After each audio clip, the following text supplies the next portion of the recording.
台独意味着战争是一条走不通的绝路。无论民进党当局如何花言巧语变换说辞，都掩盖不了其试图把岛内民众绑上台独战车的用心。Taiwan reports first major Chinese military activity after election. Okay? So, ayan, military activity.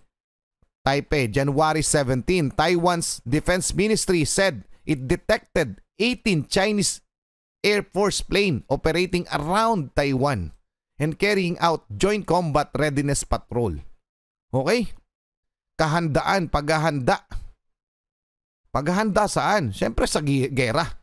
With Chinese warship on Wednesday, the first large-scale military activity after the Taiwanese election, yung eleksyon ng presidente. So ang naluklok po ay si Lai Ching-te. Mga karunungan, kaalaman, teorya, kasaysayan, hiwaga at mga bagong tuklas. Alamin natin, alamin natin.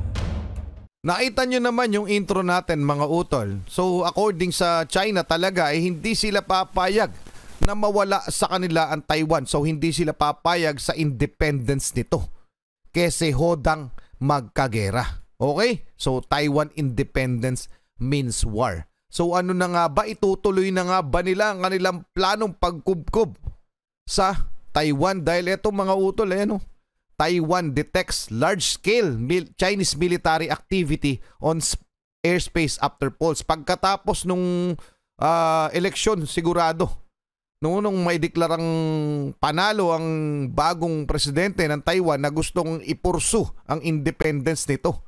So talagang kumilos na ang Chinese military. So painggan natin mga utol. Yes, RK? Yes, Joselito, on Wednesday, January 17, Taiwan's defense ministry reported the detection of 18 Chinese Air Force planes engaging in joint combat readiness patrols with... Grabe, no? 18, no? Tapos, hindi natin syempre mabasa yung nilabas. Pero, talaga na-detect ng Taiwan. Mamaya, syempre, i-check natin. Pero ito, mula na sa UNTV News. Hindi naman ito magbabalita ng fake news, mga utol. So, galing yan sa Defense Minister ng Taiwan na may na-detect sila na Chinese military activity sa kanilang airspace. Okay, tuloy muna natin. Chinese warships around Taiwan. This marks the first major military activity following the recent Taiwanese election. Ayan mga hutol, no?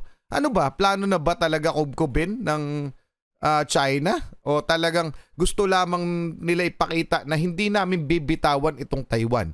Kasi mga utol, ang nakakatakot dito, pag ito nag-retaliate itong Taiwan, pumalag sa China, gera na yan. Hindi yan basta matatapos dyan sa dalawang bansa. Although nagsabi ang United States of America na hindi nila suportado ang independence ng Taiwan, ngunit meron silang parang non-treaty agreement, no? Parang handa namin kayo tulungan. So tutulungan, pwede tulungan talaga ng United States of America ang Taiwan. Depende yan. Kung yung benefits kasi pinag-uusapan dito So kung ito'y beneficial pa sa United States of America, pero ano nga ba? Papayag ba ang United States of America na tuluyang mauwi, kumbaga, kubkubin na ng China, makontrol na totally ng China itong Taiwan? So ano kayang kasunod kung sakali? Yun ang tanong ko Baka naman mag-cause ito ng malawakang digmaan. Tapos, kasi pag naglaban itong China at ang US, siguradong damay tayo. At hindi lang yan dyan magtatapos sa US and China. Diba mga utol? Tuloy muna natin.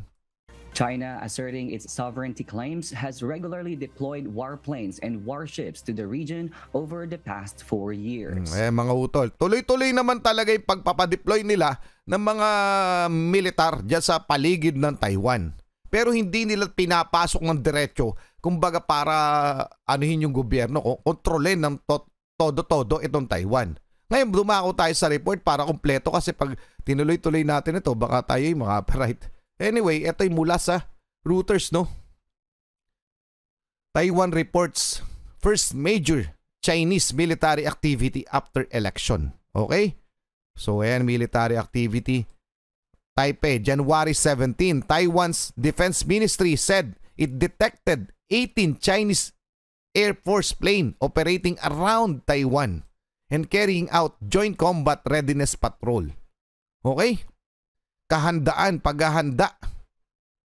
Paghahanda saan? Siyempre sa gera.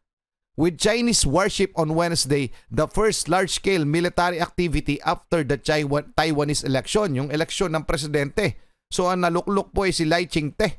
Na si Lai Ching-te, ang gustong ipursu ay ang Taiwan independence, maging Republic of Taiwan sila whatsoever. Basta ayaw nila na magpasakop sa China. Pero sa totoo lamang, ang talagang may karapatan ay ang China.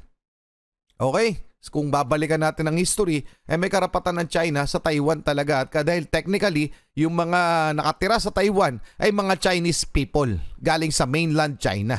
At for so long, kanila talaga yung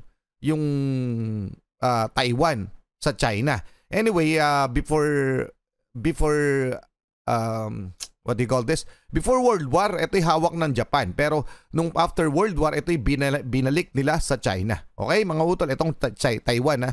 China, which views Taiwan as its own territory. Ayan has over the past 4 years regularly sent warplanes and warship into the skies and waters around the island as it seeks to assert sovereignty claims that the Taipei government rejects. So yun, nire-reject nga ng Taiwan government kasi may sariling gobyerno ang Taiwan eh.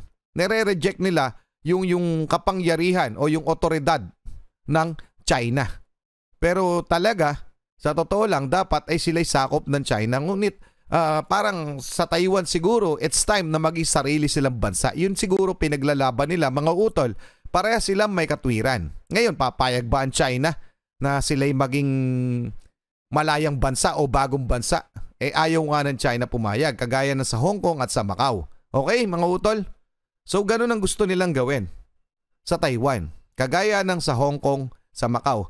May sariling gobyerno pero under ng China, ng One China policy na tinatawag. Hindi sila bansa. Kumbaga para silang isang syudad na sakop ng China. Ganun kasimple yung paliwanag. Pero ang gusto ng Taiwan, maging isang bansa. Okay, mga utol, doon po nagkakatalo. So tuloy muna natin to. The Taiwanese military responded by sending its own forces to monitor the situation and activating air defense systems. The Defense Ministry emphasized that the security and prosperity of the Taiwan Strait region are interconnected with global development and stability, urging all parties in the region to share the obligations and responsibilities in maintaining peace. Ano kaya mangyayari dito? No, parang nakakatakot tong iisipin kasi pag ito talaga ay nangyari, kumbaga pumalag ang Taiwan sa China, magsisimula ito. Pero nag-uusap po ang United States at China, kaya nga itong United States may diskarte na hindi nila sinusuportahan yung Taiwan independence. Nang sa ganun, hindi rin ma-offend itong China. So, magkaibigan ng Taiwan at US. Pero hindi sinusuportahan ng US yung pinupurso ng Taiwan na independence. Okay, mga utol? So, gusto nila manatili kayong ganyan. May gobyerno pero hindi kayo masasabing isang country kasi ma-offend itong China. Pag na-offend itong China, sasabihin nakikialam kami kasi sinabi na nga ng China, no? Kahit sinong makialam dyan, hindi namin paliligtasin. Parang ganun eh. Yun yung banta nila. So, itong US, umiiwas sa napipintong gera. Tama naman yung diskarte nila. Pero hindi ibig sabihin, bibitawan nila tong Taiwan. Okay? So, nakakalito yung diskarte. Pero, diskarte ng mga economic policy yan, ng war policy, something like that. So, kung ano man ang pinaplano ng United States of America at kung ano man ang pinaplano ng China, sana, mag-meet sila. Magtugma sila para hindi mauwi sa isang malawakang gera. Kasi pag nauwi sa isang malawakang gera, edi World War yan, mga utol. Tuloy muna natin. There was no immediate response from China's Defense Ministry on the said incident, but earlier on Wednesday, China's Taiwan Affairs Office stated that its position on using force to bring Taiwan under its control was directed at foreign interference and a small number of separatists. Kaya mga utol and then pakinggan natin ito at sinabi rin ito ng China, no, military at economic threat ng China versus Taiwan magpapatuloy umano. Okay, itutuloy lang ng China. Pero ang tanong, kailan nga ba talagang kumbaga kapag pumalag ba itong Taiwan dedirektahin na bang sakupin talaga o pepersahin ng sakupin ng China ito? Magpapatuloy ang ginagawang military threat at economic pressure ng China sa Taiwan sa panunungkulan ni President-elect William Lai ayon sa mga political expert. Noong Sabado, January 13 ay inihalal bilang bagong Pangulo ng Taiwan si Vice President Lai. Bagamat historic ang ikatlong termino ng ruling Democratic Progressive Party, isa sa pinakamalaking hamon ng bagong administrasyon ang relasyon nito sa China. Ayan mga utol, yun na nga yung problema no? Maayos pa ba sila? Magkakasundo ba sila? Matatapos ba sila sa isang maayos na usapin? Ang pinupurso talaga ng China one China policy.